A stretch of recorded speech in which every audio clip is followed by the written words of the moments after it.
Dengan dalih kebebasan berpendapat dijamin oleh undang-undang, tim pengacara daripada Rizal Fadilah, CS seperti Roy Suryo dan kawan-kawan yang bernama Khosinuddin menyampaikan bahwa tidak tepat bila menyampaikan pendapat di muka umum kemudian diperkarakan atau dipidanakan, dan tentu saja hal ini dikatakan sebagai kriminalisasi intelektual.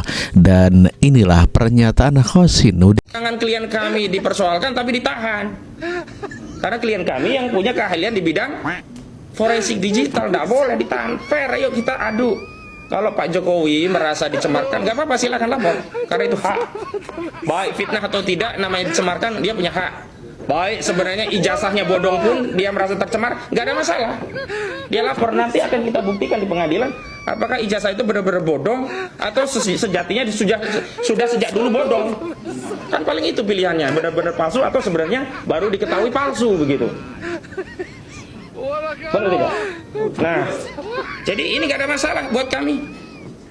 Wong nggak bisa ditahan, walaupun kami tegaskan ini bukan pencemaran. Lah wong, ini pendapat ada dasarnya. Di mana pencemarannya? Ini pendapat ada dasar hukumnya, ada dasar keahliannya. Kok dianggap pencemaran? Kalau seluruh pendapat dianggap pencemaran, fitnah dan seterusnya, hapus saja pasal 28 Undang-Undang Dasar 1945. Udah 311, ini fitnah. Ini.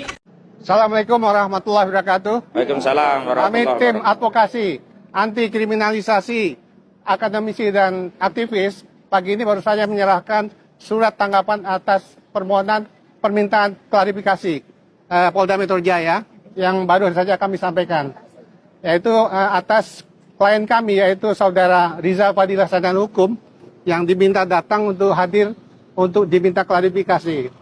Hal ini atas laporan dari saudara IR H Joko Widodo. Di sini ya, Insinyur Haji Joko Widodo. Tentunya pertama yang ingin saya sampaikan, kalau pada hari ini yang bersangkutan mendapat kecelakaan. Di samping itu juga ada hal-hal yang hubungannya dengan surat panggilan tersebut yang karena mungkin karena terburu-buru tidak sesuai dengan prinsip administrasi yang sifatnya lengkap, sehingga pada hari ini saya sampaikan tadi, kami menyerahkan surat tanggapan atas undangan klarifikasi tersebut. Lebih lengkapnya koordinator tim anti kriminalisasi akademisi dan aktivis saudara Ahmad Khosinuddin akan menjelaskannya. Silakan. Baik, ini surat yang kami kirim dan perlu kami informasikan, tim advokasi anti kriminalisasi akademisi dan aktivis itu terdiri dari banyak unsur advokat, juga banyak lembaga advokat. Di antaranya ada Bang Petrus Celestinus, ini kita tahu beliau dari PTDI, ada ya PTDI ya, TPDI ya, Tim Pembela Demokrasi Indonesia, ada Bang Dedi, ada Bang aku lupa. Bang Samsir Jalil, ada Bang Jimmy, ada bahkan jauh-jauh dari Lampung, Bang siapa, Bang? Ya, Bang Fari Kesit begitu, dan ada ini Bang Medi Juniarto, juga Anwar Silalahi. Jadi prinsipnya banyak yang hadir dan termasuk yang mendampingi hari ini kepada penyidik Polda Metro Jaya bahwa klien kami belum bisa menghadiri panggilan untuk melakukan klarifikasi atas undangan yang disampaikan oleh Polda Metro Jaya Kriminal Umum pada hari ini, dikarenakan qadarullah kecelakaan, ditabrak motor. Jadi ada panggilan qadarullah mau hadir tapi kecelakaan, dan sampai hari ini sakit, ditabrak motor. Kemarin malam kecelakaan, ditabrak motor, sehingga kami ditunjuk untuk datang gitu. Itu yang pertama terkait ketidakhadiran klien kami yang bernama Rizal Fadilah. Dan perlu kami sampaikan kepada seluruh masyarakat bahwa kami tidak hanya menjadi kuasa hukum Bung Rizal Fadilah, tapi juga sebagaimana deklarasi yang sebelumnya sudah kami sampaikan di Gedung Joang, kami juga menangani Dr. Tifa, Dr. Rismon Hasyolan Sianipa, dan juga Dr. Roy Suryo. Yang kami sampaikan di dalam surat klarifikasi yang sudah diterima oleh bagian Direktur Tindak Pidana Umum Polda Metro Jaya, selain menyampaikan bahwa klien kami sakit, selanjutnya kami juga komplain terhadap surat tersebut. Di antaranya dasar LP-nya itu tidak disebutkan atas nama pelapor siapa dan terlapor siapa. tentu klien kami harus mempertimbangkan apakah akan menghadiri atau tidak. Karena di KUHP, kalau ada hubungan darah, tentu kita akan mempertimbangkan tidak menghadiri. Sehingga kita tidak memberatkan orang yang dilaporkan. Tapi di dalam surat yang diterima klien kami, di dalam lampirannya itu tidak disebutkan ini terlapornya siapa.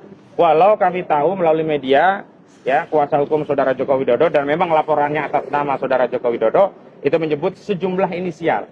Tapi sejumlah inisial itu tidak ada atau belum ada yang mengarah ke klien kami, 4 orang, baik Rizal Fadila, yang kedua ada Dr. Ismon Hasiolan, juga Roy Suryo, juga Dr. Tipa. Sehingga kami ingin mempertanyakan dulu, sebenarnya surat panggilan ini untuk terlapor siapa? Itu yang pertama. Yang kedua, kami mempersoalkan kenapa perkara ini tetap berlanjut, sementara sebenarnya hari ini masih ada proses perdata di Pengadilan Negeri Surakarta, yang semestinya perkara perdata ini harus didahulukan sebelum penyidik melakukan proses penyidikan perkara pidana sesuai dengan ketentuan Perma nomor 1 tahun 1956. Karena hak keperdataan Saudara Joko Widodo dengan ijazahnya itu harus dipastikan sahih. Apakah benar ada hak perdata Saudara Jokowi dengan ijazahnya dan ijazah itu asli, sehingga dia punya legal standing untuk melapor di Polda Metro Jaya. Karena kami mendengar dari media, laporan yang disampaikan oleh Saudara Jokowi itu berkaitan dengan dirinya yang merasa dihinakan sehina-hinanya, direndahkan serendah-rendahnya. Jadi deliknya adalah pasal pencemaran dan pasal tentang fitnah.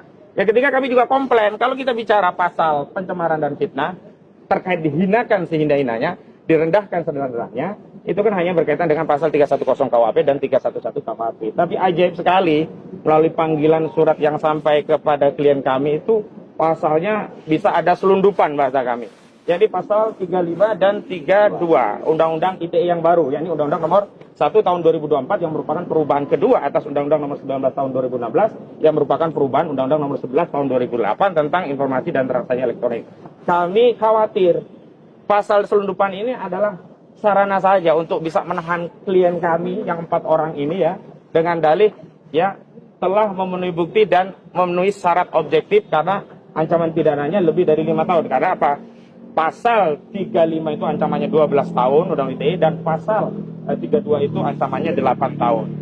Selanjutnya kami juga mempersoalkan tentang penggunaan pasal 27A Undang-Undang ITE, karena Undang-Undang ITE itu sudah ada putusan Mahkamah Konstitusi yang menyatakan bahwa ketentuan pasal 27A Undang-Undang nomor 1 2024 itu tidak berlaku kalau itu dikaitkan dengan ujaran yang dikaitkan dengan jabatan. Sementara kita tahu Saudara Joko Widodo itu adalah pejabat di Danantara, Dewan Penasehat, melalui Kepres nomor 30 2025. Sehingga aneh juga kenapa dimasukkan juga pasal itu.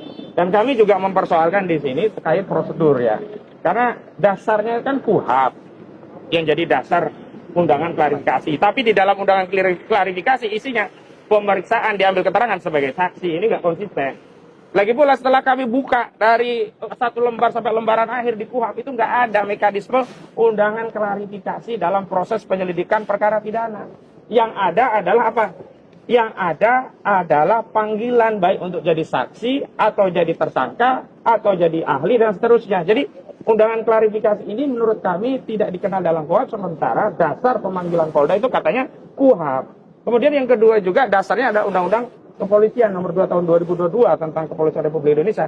Kami juga cari di pasal-pasal tentang Undang-Undang Kepolisian juga tidak ada mekanisme penegakan hukum yang proses penyelidikannya diawali dengan undangan klarifikasi. Yang kami tahu kalau kita ada hajatan, sunatan, manten, itulah baru ada undangan. Tapi bukan undangan klarifikasi, tapi undangan resepsi, ya, resepsi pernikahan gitu. Jadi ini aneh, makanya kita pertanyakan. Selain kita juga menegaskan di ujung bahwa intinya klien kami siap untuk mengikuti seluruh proses dan prosedur tahapan dalam penyelidikan. Dan bahkan dalam sejumlah media kami wanti-wanti kepada Saudara Joko Widodo sebagai pelapor, jangan cabut laporan. Karena seluruh rakyat Indonesia berkepentingan untuk tahu apakah jasa Saudara Joko Widodo itu asli atau tidak. Karena dengan perkara ini kita akan tahu apakah benar ada fitnah, apakah benar ada pencemaran. Sebab kalau ternyata ijazah itu benar-benar palsu, maka tidak ada fitnah, tidak ada pencemaran. Karena itu kita juga meminta agar polisi di Polda Metro Jaya ini menghormati proses perkara perdata yang sedang berlangsung di Pengadilan Negeri Surakarta. Selanjutnya ada tambahan yakni terkait barang bukti ijazah tersebut. Kami minta Bang Petrus Celestino untuk menyampaikannya Bang terkait bukti seharusnya bagaimana bukti ini gitu. Berarti Bapak ini mewakili 4 orang ya Pak ya? Betul, betul. Berarti kuasa hukum dari 4 orang yang tadi Bapak sebutkan. Betul. Nah untuk Pak Rizal Fadila sendiri kan hari ini berhalangan untuk hadir. Betul. Untuk memenuhi undangan klarifikasi. Betul. Apakah dari Polda sendiri udah ada penjadwalan ulang? Belum. Nah, nanti kita menunggu bagaimana Polda. Sebenarnya yang kami harapkan bukan penjadwalan ulang, tetapi klarifikasi terhadap hal-hal yang kami persoalkan dari undangan tadi. Misalnya tentang dasar hukumnya dan seterusnya begitu. Yang sudah masuk ke dalam ini juga berarti yang awalnya undangan klarifikasi tapi ternyata dimintai keterangan sebagai saksi gitu. Kalau di surat kami judulnya undangan klarifikasi, tapi isinya diambil keterangan sebagai saksi terkait dugaan penyelidikan tindak pidana ada beberapa. Ya, 310 KUHP, 31011 KUHP, 27A Undang-Undang ITE, bahkan pasal 35 dan 32 Undang-Undang ITE yang tadi kami sebutkan. Gitu. Bang, silakan Bang untuk masalah bukti Bang. Seharusnya bagaimana bukti ijazah Saudara Jokowi ini? Jadi kemarin berdasarkan Pak Petrus Celestino. Oh, saya Ahmad Kojinuddin. berdasarkan penjelasan dari pihak saksi Pak Jokowi selaku pelapor kemarin, itu disebutkan bahwa barang bukti yang mereka sampaikan itu ada sekian puluh video, sementara ijazah S1, ijazah SMA, ijazah SMP, dan ijazah SD hanya diperlihatkan. Ini yang menurut kami sudah janggal dari sejak awal.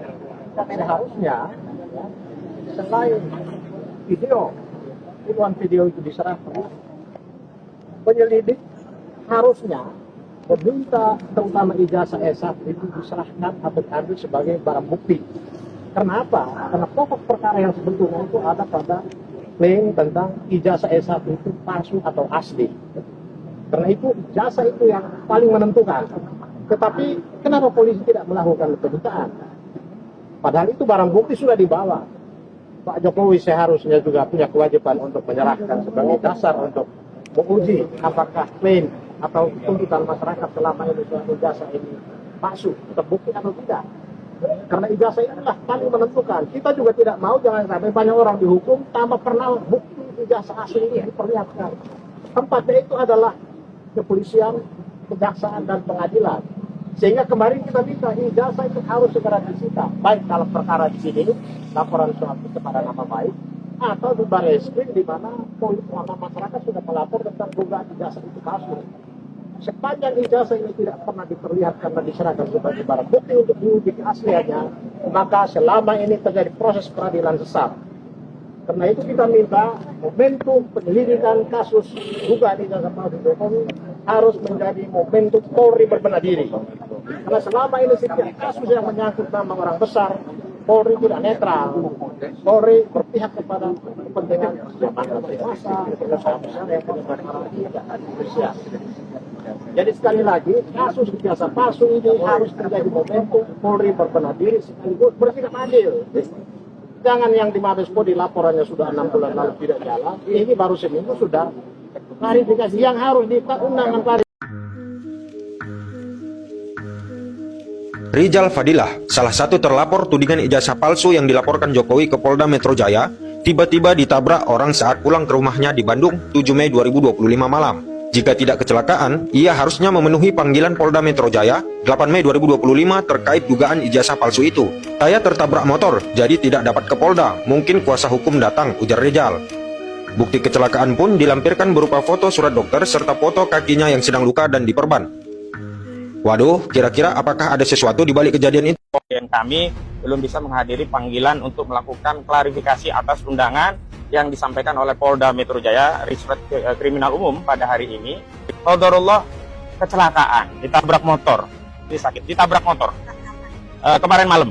Ya, ketidakhadiran klien kami yang bernama Makanya saya bilang ini nol, enggak nol. kosong. Dengar dulu. Sama sekali tidak Dengar dulu. nol. Anda itu tidak memegang bukti otentik yang asli. Ini asli. Baik ijazah. Lah kan itu hanya foto aja yang Anda punya. Saya Kopian pegang aja. benernya. Gini, Mas Saya Roy. pegang bener ya. Mas Roy, ya. Iya. Kebanyakan yang diteliti itu biasanya yang asli. Iya. Ya. Itulah. Ya, jadi saya bilang itu yang asli.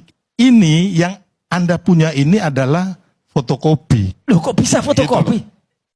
Ya Anda kan foto doang itu fotokopi. Maksud saya aslinya Anda harus bawa untuk ke laboratorium dan yang asli ini yang akan nanti disidangkan di pengadilan.